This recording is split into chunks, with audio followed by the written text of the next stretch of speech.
the master of Ragnarok and blesser of Einherjar. Prologue. There is a legend at the Tsukimiya shrine. It says, within the divine mirror resides a mysterious power. It says, the divine mirror is actually a precious mirror of great renown. It says, if you gaze into the mirror through an opposing mirror on the night of a full moon, you will be pulled into another world. Really, it's just the type of cliché urban legend you might find anywhere. There are an abundance of similar stories scattered throughout the world, of using opposing mirrors and saying a chant to summon the devil, or of being able to see the past and future that way. It's likely that the wondrous image of infinite worlds stretching out before them, like when looking through a kaleidoscope, entrances people into conceiving of such fantasies. In actuality, the aforementioned legend was not something passed down at the shrine from generation to generation or anything, but just a rumor that began circulating at some point among the residents of nearby Haou city. Undoubtedly that rumor was intended to lead to a situation just like this. Why Yuukun, Yuukun. Let's turn back. The teary-eyed girl walking next to Yuuto said in a quavering voice, pulling hard on his sleeve. Yuuto Suoh's heart thumped conspicuously louder.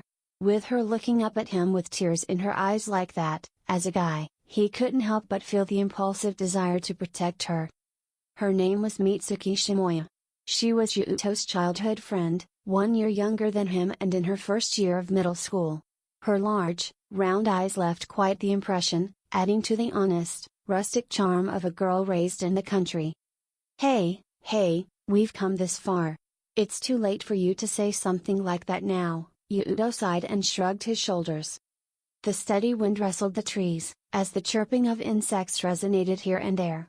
If one gazed into the surrounding brush, they would see nothing but all-consuming darkness. Nestled in that dark mountain forest, the little old dilapidated shrine was faintly lit by the light of the full moon and stars. I told you, it'll be fine, he assured her. Everyone who's done this before has lived to tell the tale, after all. Bu but. Mitsuki cried, gripping his sleeve tightly. She was always a cheerful girl, with an unflappable smile that glowed like a sunflower, but her greatest weakness was ghost stories, something her childhood friend Yuuto knew well.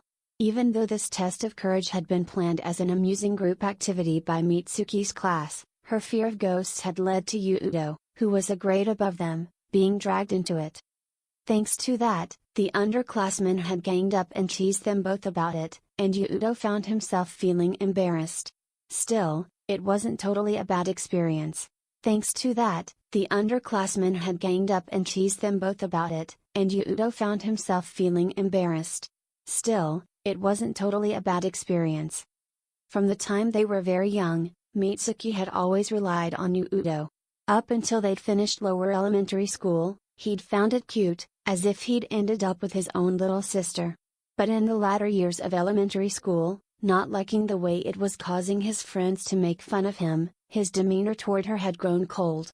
He'd gotten annoyed by her constant dependence on him. When he'd entered middle school, Yuuto's feelings toward Mitsuki had done another about-face. Perhaps he'd come to feel that being relied upon wasn't so bad, or rather he'd started to take pleasure in it. Now, in his second year of middle school, he actually wanted to be relied upon. His emotions were so fickle. He was finally beginning to understand why. If you're that scared, then stay back.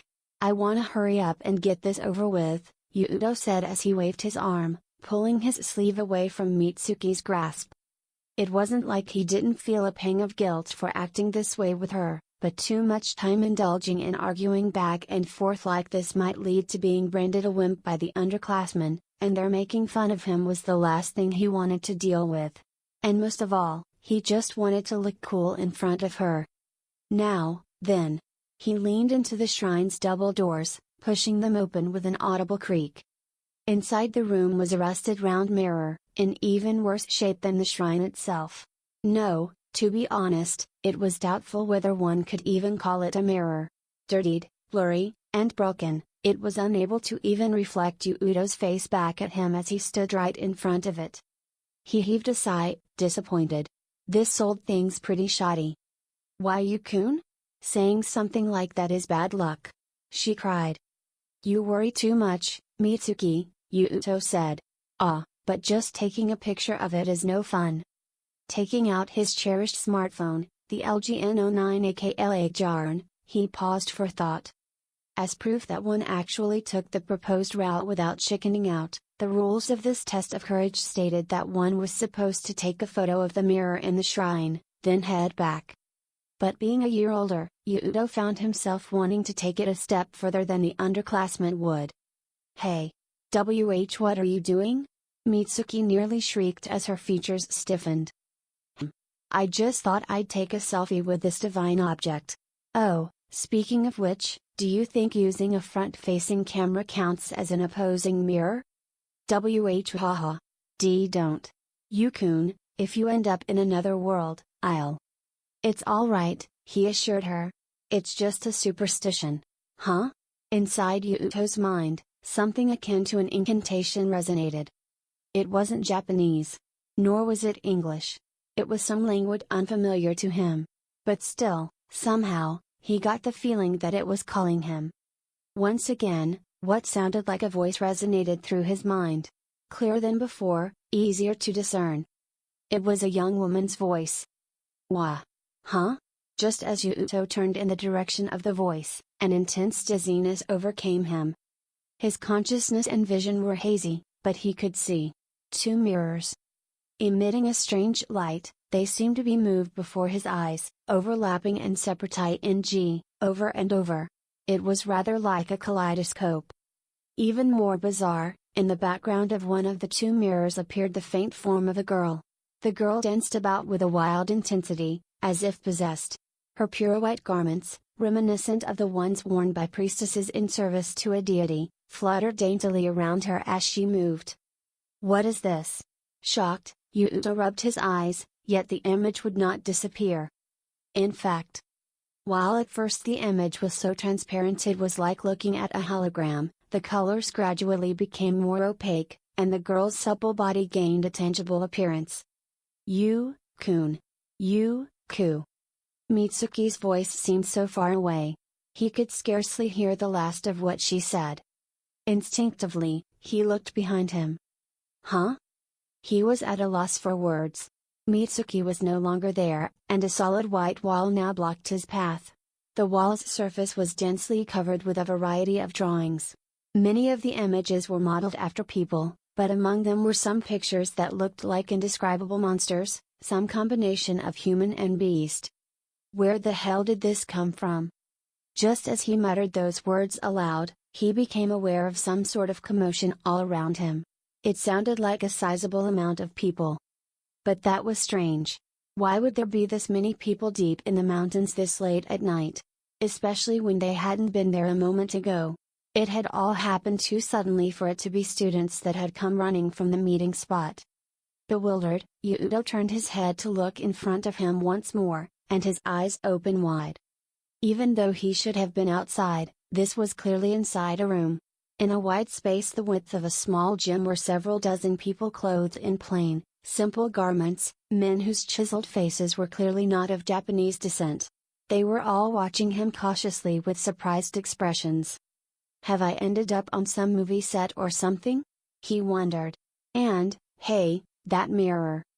The mirror adorning the altar behind the men looked familiar.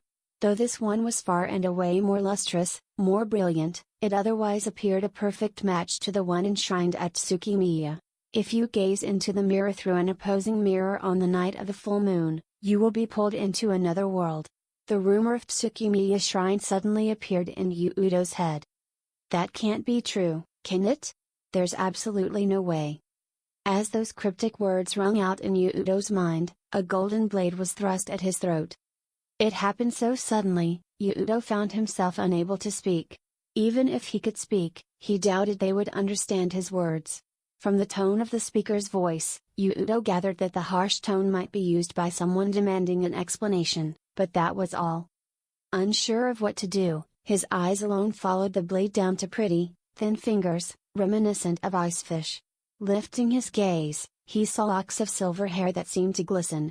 They danced around in his field of vision. She was a girl of incredible beauty, the likes of which he had never seen. It was like one of those Valkyries that you read about in myths and legends had jumped straight off the page.